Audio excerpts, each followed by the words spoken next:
Chulmana Chiri, Corcaigh agus Mayo go tram sa tarna lad da Buaicphointí na chéile. Mar sin ar spás ach da arnaháin cos le Babhta Canis. Cork Bombernach agus Emer Gallagher a han an trátruachta. Ach Cork ar an antiadús agus Hanna Lúni ceann na himnaí cmógíocht don nói. Agus be Cork gur tús máh go mar rinne siad gona chéirí. Or Callan Rolchan Keen to Spórt ke. Teta she score all, teta she cool all, agus Babhta. Ní caught a 50 second. She see lead long cousins we owe cool ma a hawadro isco. Agus nuair tá thuas Maigh orta céal le Mairo Hallan le seaú suas. Hui si sa bhódíireach, hui si le luas lástrach agus bhí job an Jacare Daniel Caldwell chun stoppa chur orthaí agus cadfaoin thuas sin cool treis nó mis óháin chuige seo ceapan go mé sin canúna. Agus é se loch leanta bhuió tan tugaláidir. Ceann sin builte sin score glót ag an anadí Aidan McDonald an score 3 kick pass Haran Sasna. Féidir ó cleachtúna score an seo Garrity. Garrett Sasna cúna tastal an Masby tar faoi.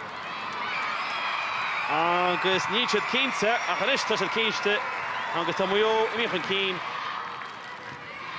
Corcoran spása an chéadó an cín. Dása bheith dasanta Cork. Doncher on the shot, Looney fusk him up. Dar points for Looney. Agus an darna ceann lena darna.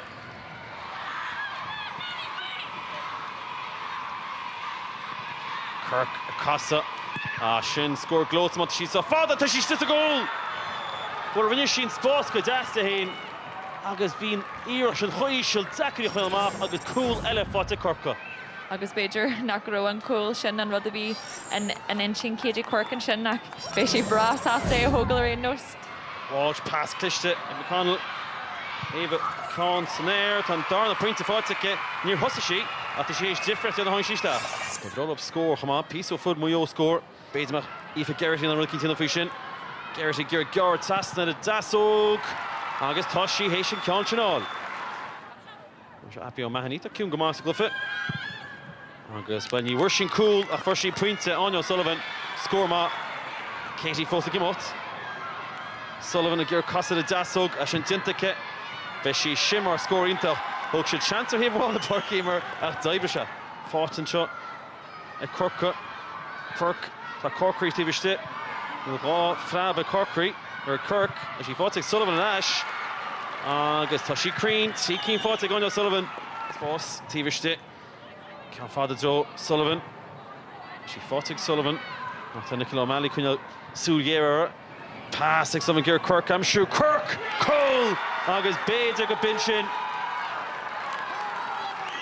Well sin é nuair a aon céidir Cork got a bheith spás. Bhí ahan rud Janty Gartan sin ag Daniel Caldwell bhí sí díreach an acha le hí het sí agus an sin bhí spás ag céidir Cork chun an cool sin a bhaintí féin.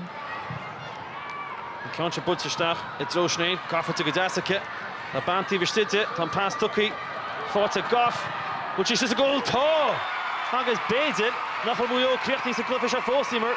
Sin é agus freigrad an céad scá éBO tá siad ag obair an Gian ar fád sa clíthe seo. A rís ón geic amach an ochtrasach ag dulí drón na léithreoid sin. É bant amach acu agus an rúthar éanaach an sin. Ach tá fel agus an scór ó ábhar Corcaigh. Dita go máin tam se Laura Mahoney. Laura fósa gimocht. Tá rion na buntaiste agus tá scór an scór Laura Mahoney. Agus is tá gus Chapman sásta agus an job dinta clufa ionta pelle. Sitas and Sean Corca, 18 Keller. Oh yeah, delighted now after that. I suppose we were very disappointed after the Kerry game last week. And we obviously knew it was, we had to win today, so we didn't make it easy for ourselves there in the last couple of minutes, but we're delighted now to have another 2 weeks training to look forward to, and a quarter-final as well, so we're delighted. Yeah, absolutely delighted. It was a bit nerve-wracking, all right, I suppose, when we got the insurance point up there, we looked safe enough, all right, but, we were in a very controlling position and I suppose gave it away with the goal, but I think our defence, in fairness, had done very well all afternoon, and fair play to Mayo, they kept pushing right to the end, and they made us fight for every ball, every score we could.